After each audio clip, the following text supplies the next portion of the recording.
Magandang umaga po, muli ang inyong lingkod, si Chef Roy. Kumusta po kayo lahat? Shout out po sa lahat ng makakapanood ng video kong ito. Pagkapalain po tayo ng Diyos. Babasahin ko po ulit po yung binasa ko po ng makalawa. Marcos 6:1 hanggang 3. Kasi po may mga tanong po na bitin yung paliwanag ko. O sige po, bibigyan ko sila. Pakinggan po muli ninyo. Babasahin muli ng inyong lingkod. Marcos 6. Umpisahan po sa 1 hanggang 3. Umalis doon si Jesus at umuwi siya sa sariling bayan kasama ang kanyang mga alagad. Pagdating ng araw ng pamamahinga, si Jesus ay nagturo sa sinagoga. Maraming tao ang nakakarinig sa kanya at sa kanilang pagkamanghay nagtanungan sila, saan niya natutunan ang lahat ng iyan? Anong karunungan itong pinagkaloob sa kanya? Paano siya nakakagawa ng mga himala? Hindi ba't ito ang karpinterong anak ni Maria at kapatid ni na Santiago, Jose, Judas at Simon? Taga rito rin ang kanyang mga kapatid na babae, hindi ba? Kaya hindi sila naniniwala sa kanya. Yun po. Sa 1 po, sa 6:1, ang binasa ng lingkod, umalis doon si Jesus at umuwi sa sariling bayan. So, may pinanggalingan po siya na ibang lugar. Doon siya nagturo, doon siya nagpagaling, doon siya nagpakita ng himala, at doon po siya nagpalayas ng mga masamang espiritu, yung mga nasapian. Diba? Malayo po ang pinanggalingan niya. Pagdating po ng araw ng pamamahinga, intindihin po natin, pumasok siya sa sinagoga at nagturo.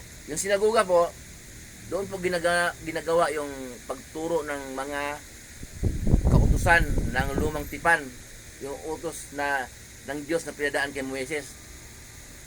Ang nagturo po kung tawagin mga eskriba. Nagturo po siya. Sa kanyang husay magsalita, namangha na itong nakarinig, humanga, at nagsabi, saan kaya niya natutunan ang ganang karunungan? Paano siya nakagawa ng ganong himala? Di ba ito yung karpinterong anak ni Maria? Okay. Tagarian lang yan ha, pati yung mga kapatid yung babae. Kaya po, hindi naniniwala ang nakakarinig sa kanya. Hindi naniniwala. Dahil sa binasa ng lingkod. Kaya hindi po ako nagtaka pala na noong mga pinanggalingan ko pong lugar, personal ko pong naranasan na may mga kasamahan po ako naghayag ng salita ng Diyos. Pag wala siya, pinag-uusapan ng mga kasama ko rin. Nasaan na si Bible? Nasaan na si Banal? Tawanan sila. Hindi pininiwalaan. Dahil kasamahan lang na sa work, ang salita helper lang namin pag naghiwa. Ngayon po, ako na mismo ang nagsalita ng salita ng Diyos. Mga tagarian, mga kapitbahay, o kung minsan, mga iba pang kapatid ko, pinsan, kaibigan. Pintawanan din. Okay po, intindi natin ha. O kung minsan, kasama sa work, wala ba si Kibuloy? Nalalaman ko sa iba. Tinatawag kong Kibuloy. Wala ba si Kibuloy? Sige, bahala sila kung tawag sa wala ba si... Minsan, tuyo natin kung ano pagsasabi. Kaya po dito, ang Panginoong Hesus na nagsabi, nangaral, pero hindi siya pinaniwalaan sa sariling bayan. Ngayon pala yun. Kaya, hindi sumasama yung loob ko na kung anong sinasabi sa akin ng mga yan, mga nakapaligid sa akin. Kaya si Jesus nga hindi pinaniwalaan. Kaya si Jesus naman, sa malayong lugar, dumayo at nagturo. Okay, nagturo. At doon sa malayo, pinaniwalaan siya. Katunayan po, sa panahon ngayon, kung saan ipinanganak ang ating Panginoong Jesus, hindi Kristiyano. Tama po ba? Saan pinanganak ang ating Panginoong Jesus? Di ba sa Middle East? Sa Middle East siya pinanganak. Yung mga tao ron, Muslim country, di ba? Tama. O O nasaan yung mga Kristiyano? Sa ibang bansa. Pilipinas, maraming Kristiyano. Amerika. Saan pang lugar. O, di ba? Tama ko ba? Kaya hindi siya pininiwalaan sa sarili ng bayan. Kaya ang yung lingkod naman, nagsalita ng salita ng Diyos. Ang Diyos po ang nanguna sa akin para i-post ang mga salita niya na pinadaan niya sa akin. Kinakasangkapan po ako ng Diyos. Lubos ko nung naunawaan ngayon, kaya mahilig akong mag-post ng salita ng Diyos sa Facebook, sa YouTube. Kasi nga, hindi ako pininiwalaan ng mga nakakapaligid sa akin. Tayo po sa bilasan ng lingkod. Yun po, period po yun. Kaya, nagpo-post po ako, marami pong salamat sa Diyos. Hindi ko sinasabi na salamat sa mga nanonood. Yung nanonood naman, ang Diyos ang nag-udyok sa kanila na tapusin ang video ko dahil yun ang salita niya. Hindi po mula sa sarili ko. Marami pong salamat sa Diyos na ang mga video ko po pinakababa. May mababa din naman, may 800, may 600. Pero pataas po pala yan. Magugulat na ako, biglang maging 1,000 mahigit. Hanggang sa maging 2,000 yung iba.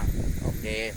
Yung 50 lang makinig ng salita ng Diyos na galing sa akin, na ibig sabihin, ginamit ako ng Diyos, kinakasangkapan na maghayag ako ng salita niya. Kasi nga, ang Diyos ay pag-ibig. Isa po yung sasagot. Ang Diyos ay pag-ibig mula po noon hanggang ngayon.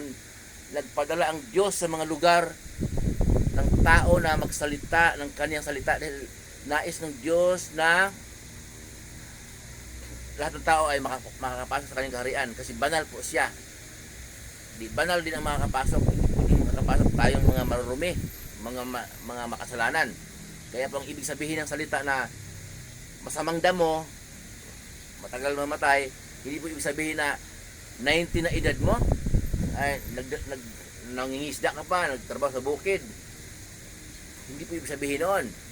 Masamang damo, matagal mamatay, nakaratay na, hirap yung mayroon akong kasamahan sa work na yung bahay niya 12 years na nakaratay. Okay. Nais kasi ng Diyos na bago mamatay ang tao, makilala si Jesus na kanyang anak at sumunod sa turo ni Jesus. Yun po. Nais ng Diyos na sumasampalataya bago mamatay ang tao, sumasampalataya sa kanya. Kung ayaw mo talaga sumasampalataya, nabayaan ka na ng Diyos. Impyerno na po yun. Dalawa lang po yun. Langit at impyerno.